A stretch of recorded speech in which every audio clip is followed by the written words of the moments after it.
On the night of April 29, 2026, at approximately 11 p.m., a gray Ford F-150 pulled up to a house in the Catalina Foothills neighborhood of Tucson, Arizona. The driver stepped out.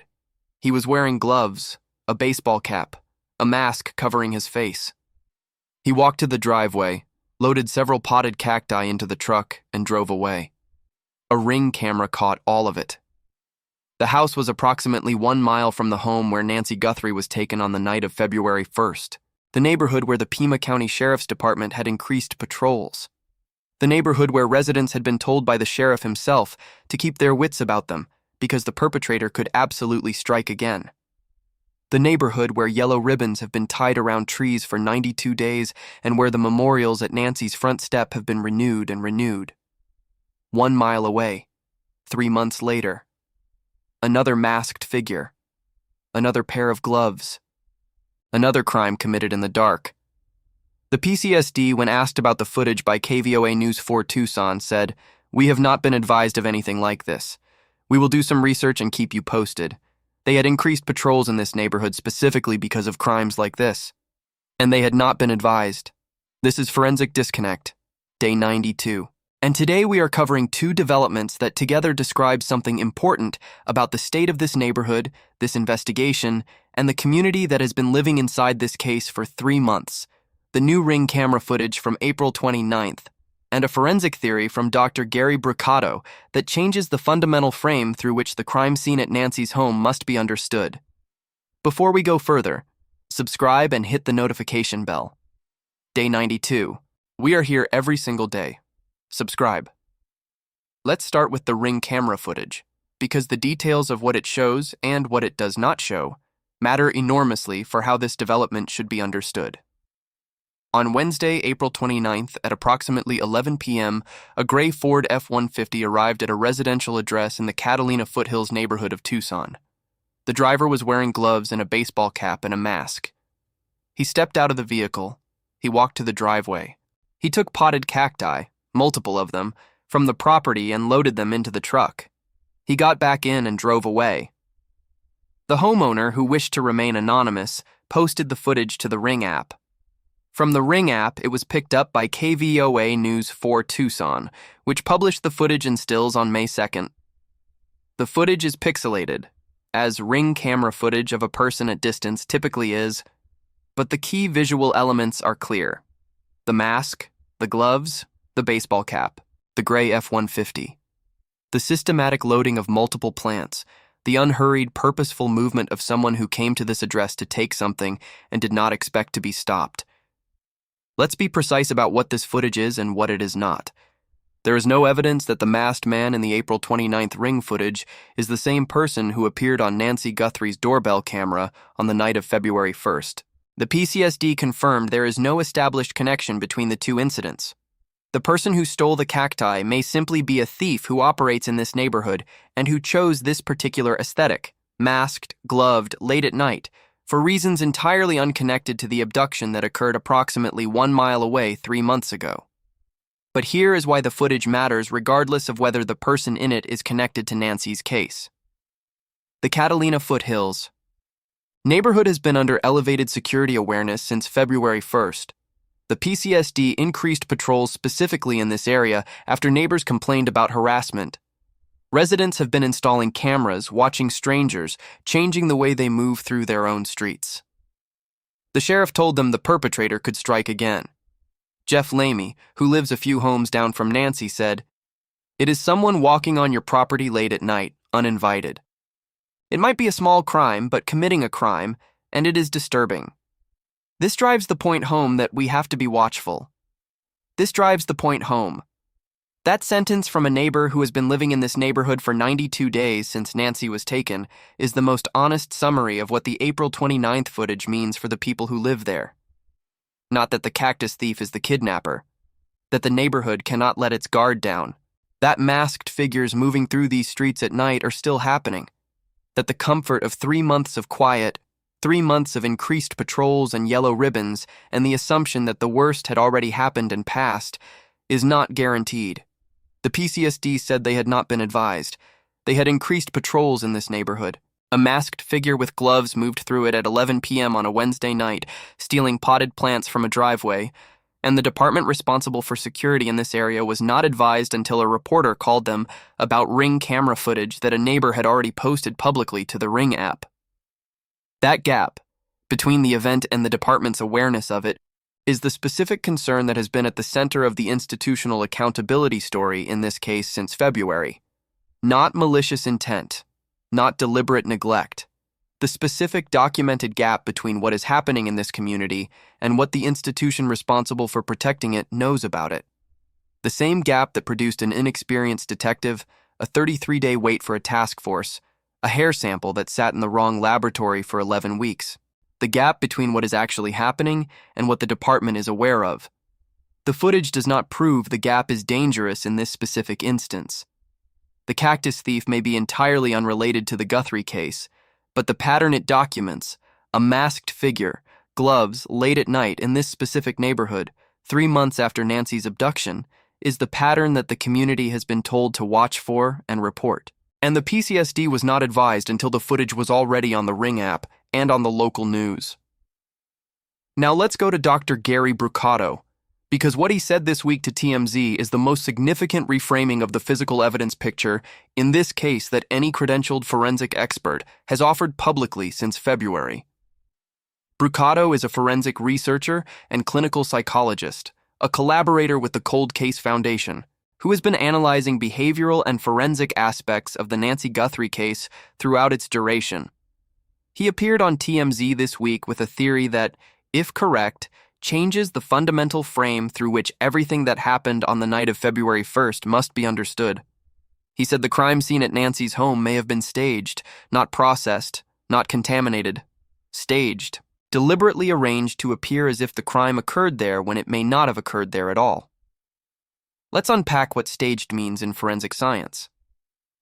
A staged crime scene is a crime scene in which the physical evidence has been deliberately arranged to mislead investigators about what happened, where it happened, or who was responsible. It is not a rare phenomenon in serious violent crime. Studies of homicide and abduction cases consistently find that a significant percentage of cases, estimates range from 5 to 20% depending on the study and the methodology, involve some degree of staging. The motivations for staging are specific and varied. A perpetrator who knows the victim may stage evidence to make the crime appear committed by a stranger, eliminating themselves from the suspect pool by manufacturing a narrative that contradicts the statistical reality that most violent crimes against women are committed by someone known to the victim. A perpetrator who committed the crime in a location they cannot afford to have investigated, their own home, their own vehicle, a location connected to them, may transport the victim and stage evidence at a secondary location to direct investigators away from the primary site. Brucato's theory applies this second motivation to the Nancy Guthrie case. He argued to TMZ that it is possible Nancy was taken from, or even killed, somewhere else, and that the responsible parties then set up the scene at her house in Tucson to throw off authorities. Let's examine what this theory would require to be true. If the crime did not begin at Nancy's Catalina Foothills home, if the abduction or assault happened at a different location, then someone subsequently entered Nancy's home and arranged the physical evidence to create the appearance of a crime scene. The propped open back doors, the blood on the front step, the missing shoes, purse, phone, keys, and medication. These elements of the scene would not be the organic result of what happened in that house. They would be the deliberate construction of a narrative designed to redirect the investigation. For this to be true, several things would need to have happened. Someone with access to Nancy, who knew she was going to be at her home that night, who had the means to take her from a different location, would also need access to her home afterward. The blood on the front step, confirmed by DNA testing to be Nancy's, would need to have been either transferred there from wherever the assault actually occurred, or produced at the scene by an injury inflicted there specifically to create the blood evidence. The doorbell camera footage, the masked figure at 1:47 in the morning, would be consistent with a staging scenario. Someone arriving at the house after the crime to arrange the scene, not arriving at the house to commit the crime. The deliberate tampering with the camera, covering the lens with vegetation from a flower pot, would be consistent with not wanting the staging to be captured on video. The pacemaker signal going silent at 2:28 a.m. would still be the record of when Nancy's cardiac device lost its connection to her Apple devices. But in the staging scenario, the loss of signal might not mean she was at the house at 2:28 a.m. It might mean her device was separated from her Apple devices at 2:28 a.m. wherever she was. Brucato described the operation using the waiter and chef framework, a mastermind operating from behind the scenes and a hired executor carrying out the physical tasks. He called the executor a stooge or a goon or a hired person or a confederate who was not as emotionally involved, viewing the kidnapping as a gig, a task. Someone whose composure on the doorbell camera reflects not the psychological distance of a first-time offender managing their stress response, but the professional detachment of someone who was there to perform a function, including, in the staging scenario, the function of setting a scene, and who treated it as work. Let's hold Brucato's staging theory against what Jim Clemente said about the blood evidence. Clemente analyzed the blood on the front stoop and concluded that Nancy was struck there, that the hollow ring patterns, the medium velocity expirated blood, the position consistent with her being within a foot of the ground, all indicated that she was physically assaulted at that location. She was coughing blood from her airways onto the concrete of her own front step. If Clemente is right, the staging theory becomes significantly more complicated. Because if the blood was produced by an assault that occurred at the scene, if Nancy was struck at her own front door hard enough to send blood into her airways and onto the concrete, then the crime was not staged at Nancy's home after the fact. The crime was committed there. The blood is the record of it. These two assessments, Brucato's staging theory and Clemente's blood analysis, are not easily reconciled. Either Nancy was assaulted at her front door, which means the crime scene is the actual crime scene, or the blood was transferred to the stoop from another location, which would be an extraordinarily specific and difficult thing to accomplish in a way that would produce the specific pattern that Clemente analyzed.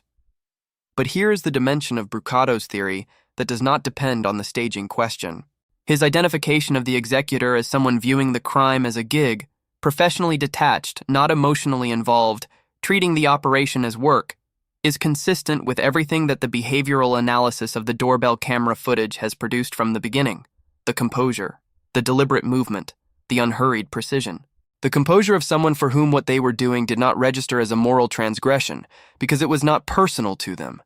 It was personal to the architect, the mastermind behind the curtain in Brucato's framing. The person who selected Nancy, who planned the operation, who designed the ransom notes, who created the Bitcoin wallet, who wrote the scripture language that Coffin Daffer believes was in the original notes. That person has a specific personal, emotional investment in what happened. The person on the doorbell camera, the executor, the stooge, the hired confederate, did not have that investment. They were there to do a job. And they did it with the professional detachment of someone who had been paid or recruited to perform a function rather than to commit a crime they personally needed to commit. That distinction matters for the investigation in a specific and operational way. An executor without personal investment is more likely to talk, more likely to have described what they did to someone, more likely to have made the small disclosures, the subtle behavioral changes, the specific patterns of behavior in the weeks after February 1st that the people around them noticed and may have reported to the 30,000 tip line submissions that the FBI has been processing for 92 days. One of those 30,000 tips may have come from someone who knows, the executor, who noticed something in February, who heard something, who was told something they were not supposed to be told by someone who was treating a kidnapping like a gig and talking about it like a gig afterward. Brucato added one more thing that connects the staging theory, the executor profile, and the broader operational picture of this case. He said this was not the masked man's first rodeo with at least petty crime. The composure on camera reflects prior law enforcement contact. The executor has a record. They are in the databases. When the genealogy process at Astria produces a profile from the hair sample, and when that profile is matched to a family tree that narrows to a specific individual, that individual's prior criminal record will be part of how the match is confirmed. The executor is known to the system. They have been processed before. Their DNA may already be in CODIS, and when the Astria profile arrives at a name, that name will connect to a history that confirms the behavioral analysis that Brucato has been building from the beginning. Now let's talk about what the masked man stealing cacti and Brucato's staging theory share in common. Because the connection between them is not obvious from the headlines, but it is specific and significant. Both of them point to the same thing. The Catalina foothills neighborhood is not safe in the way that 92 days of investigation and increased patrols and yellow ribbons might suggest it has become. The increased patrols did not prevent a masked figure with gloves from moving through the neighborhood at 11 p.m. on a Wednesday night. The PCSD was not advised until a reporter called. The community has been told to be watchful, and the person who told them to be watchful, who said the perpetrator could absolutely strike again, is the same person who has been managing an investigation that a former SWAT commander of his own department said left early missteps that had a negative impact on the case. The neighborhood is on alert, the investigation is building, the hair is at Astria, the blockchain trail is being followed. The staging theory raises questions that the blood evidence partially answers and partially does not. The executor is in the system and is more likely to have talked than the architect. And on Wednesday night, April 29th, a masked figure with gloves and a gray Ford F-150 drove through the Catalina foothills and took something that did not belong to them from someone's driveway, 1 mile from where Nancy was taken. The PCSD was not advised. Nancy Guthrie is 84 years old, 5 feet tall, silver hair and blue eyes. She has been missing for 92 days. She was vivacious and kind and open and nice. Her neighbor still says so. Her flower pots are still on the back patio of a house that has been locked since February 1st. Savannah said it in March. I wake up every night in the middle of the night. Every night. And in the darkness, I imagine her terror. Day 92. A masked figure in the neighborhood. A crime scene that may have been staged. An executor who is treating it like a gig, and a neighborhood that cannot let its guard down. If you have any information about Nancy Guthrie's disappearance, contact the FBI at 1-800-CALL-FBI, 1-800-225-5324. Submit tips at tips.fbi.gov. Call the Pima County Sheriff's Department at 520-351-4900. The combined reward is over $1 million. Completely anonymous. Hit the like button. Subscribe to Forensic Disconnect. Drop a comment. Do you think Brucato's staging theory holds up against the blood evidence? And does the new ring footage concern you? We read every single comment. Day 92. The neighborhood is watching. The investigation is building. We will be back tomorrow. Let's go deeper into the staging theory. Because Brucato's claim deserves a full forensic examination rather than a headline summary. And the science of staged crime scenes is something that most true crime coverage does not explain with the depth it deserves. Crime scene staging is a documented phenomenon in forensic science. The FBI Behavioral Analysis Unit has studied it extensively. Ann Burgess, the psychiatric nurse researcher whose work with the BAU helped establish the field of criminal profiling and who has commented on the Nancy Guthrie case throughout its duration, has written about staging in her academic work. The research shows that staging is most common in cases where the perpetrator has a personal connection to the victim, where the primary location of the crime would directly implicate the perpetrator, or where the perpetrator has specific knowledge of how investigations work and wants to control the narrative that investigators develop.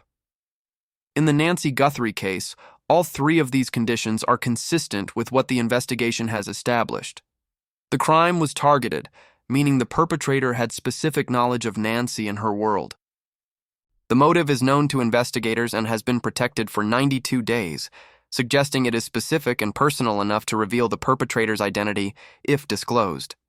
And the operational sophistication of the abduction, the surveillance that preceded it, the specific disabling of the camera, the preparation suggested by the equipment the executor carried suggests someone with planning capability and possibly some knowledge of investigative procedures. The specific question Brucato is raising is whether the primary crime scene was Nancy's home or somewhere else. If it was somewhere else, if Nancy was taken from a different location, or if the assault that produced the blood on her stoop occurred elsewhere and the blood was transferred, then the investigation has been primarily analyzing a secondary location rather than the primary one. This has specific implications for the DNA evidence. The mixed DNA sample recovered from inside Nancy's home, the complex whole genome sequence mixture with more than 2 contributors that has been the central forensic challenge since February, was collected from a location that may not be where the crime actually began. If the primary crime scene is somewhere else, it contains DNA evidence that has not been collected. Evidence from the location where Nancy was actually assaulted, where the perpetrators actually spent time, where the biological material was deposited under conditions that may not have the mixture complexity of the secondary scene. C.C. Moore has said from the beginning that a second crime scene must exist. Wherever Nancy was taken after her home, she and the perpetrators occupied a shared space. That space contains DNA. If Brucato's staging theory is correct, the primary crime scene is that second location, not a secondary scene that investigators expect to find eventually, but the location where everything actually began. And finding it becomes even more critical in the staging scenario than it already was. The blood evidence is the most significant forensic challenge to Brucato's staging theory. Jim Clemente's analysis identified the specific pattern of expirated blood, hollow rings, medium velocity, consistent with blood coughed from the airways after a blow to the face or nose, on the front stoop. This pattern is not easily transferred. Expirated blood mixed with air and expelled through coughing, is produced by a body in a specific physiological state. To transfer it to a location after the fact would require replicating that physiological process at the transfer site, which is not consistent with the deliberate, controlled behavior of someone staging evidence. There are 2 ways to reconcile Brucato's staging theory with Clemente's blood analysis. The first is that the staging was partial, that Nancy was brought to her home, assaulted there to create the blood evidence, and then taken to the primary location. In this scenario, the scene at Nancy's home is not a complete fabrication. It is a manufactured beginning, a crime deliberately committed at her house to establish a crime scene that would direct investigators there rather than to wherever the operation actually originated. The second reconciliation is that Clemente's analysis, while forensically grounded, is working from the same public evidence as everyone else. The photos and descriptions of the blood pattern that have been reported publicly, not the full forensic documentation of the scene. And the full forensic documentation, which investigators have and the public does not, may contain elements that change the interpretation. Brucato himself has not resolved this tension in his public comments. He said it is possible that Nancy was taken from, or even killed, somewhere else. The word possible is doing important work in that sentence. He is not stating that staging occurred as an established fact. He is raising it as a forensically plausible alternative to the narrative that the crime began at Nancy's home. And the distinction between established fact and forensically plausible alternative is exactly the kind of distinction that the investigation is responsible for resolving. What Brucato has established with greater certainty is the profile of the executor. The stooge, the goon, the hired confederate. The person who was at Nancy's home on the night of February 1st, whether to commit the initial crime or to stage the scene afterward, who treated the operation as work rather than as a personal act, who was not emotionally involved, who moved through the whole thing with the detachment of a professional performing a function. That profile has a specific investigative implication that has not received enough attention. A person who treats violence as work, who is hired to do things rather than motivated to do them personally, is part of a network. They were hired by someone. They were recruited by someone. They communicated with someone about what they were going to do and what they were being paid to do it. And in the aftermath of the crime, they continued to exist in a world where the people around them could observe their behavior, notice their financial changes, hear their careless disclosures, and make the connections that eventually produce the tip that breaks a case. One of the 30,000 leads the FBI has been processing for 92 days may be from someone who was around the Executor in February and noticed something. A sudden, unexplained influx of cash. A change in behavior. A comment made about Nancy Guthrie or the Guthrie family that reflected knowledge the speaker should not have had. A reference to Tucson when the speaker had no obvious reason to be thinking about Tucson. A specific anxiety about the investigation that went beyond the general public's interest in a high-profile case. The Executor is a person. They live in the world. They have people around them. And the professional detachment that made them effective at carrying out the operation is the same detachment that made them less careful about covering their tracks in the ordinary world they returned to afterward. The architect is more careful. The person with the personal investment, the specific motive, the scripture in the ransom notes, that person has been calculating their safety for 92 days with the full weight of personal exposure pressing on every decision. But the executor may have been less careful, may have talked, may have spent the money in visible ways, may have made the specific mistake that the FBI's 30,000 tips are waiting to surface. Day 92. A masked figure in the neighborhood. A staging theory that raises more questions than it answers. An executor who is in the system and may have talked. A neighborhood that cannot lower its guard. The investigation is building. The neighborhood is watching. And somewhere in the intersection of the Ring camera footage from April 29th and the forensic theory that Brucato presented to TMZ this week, the picture of what happened in the Catalina foothills on the night of February 1st is becoming more complex and more specific at the same time. More complex because the staging theory adds a dimension, the possibility of a primary crime scene that has not yet been identified.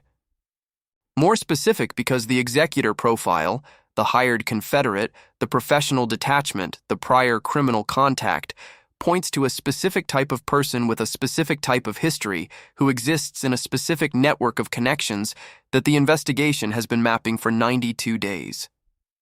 The hair is at Astria. The blockchain is being traced. The staging question will be answered when the investigation reaches the second crime scene, wherever it is. And the executor is in the system, waiting to be matched. Now let's talk about what Savannah said in March. Because in the context of Brucato's staging theory and the new Ring footage and 92 days of not knowing, the words she spoke in her first interview since February carry a specific weight that deserves to be revisited. She sat down with her friend and Today co-anchor Hoda Kotb on March 25th. It was the first time she had spoken publicly about what 92 days inside this investigation actually feels like from the position of the daughter. And what she said was not a carefully managed public statement. It was a person in pain, speaking the truth of what living inside this specific uncertainty has been like. She said, "Someone needs to do the right thing. We are in agony. We are in agony. It is unbearable." She said, and to think of what she went through. "I wake up every night in the middle of the night.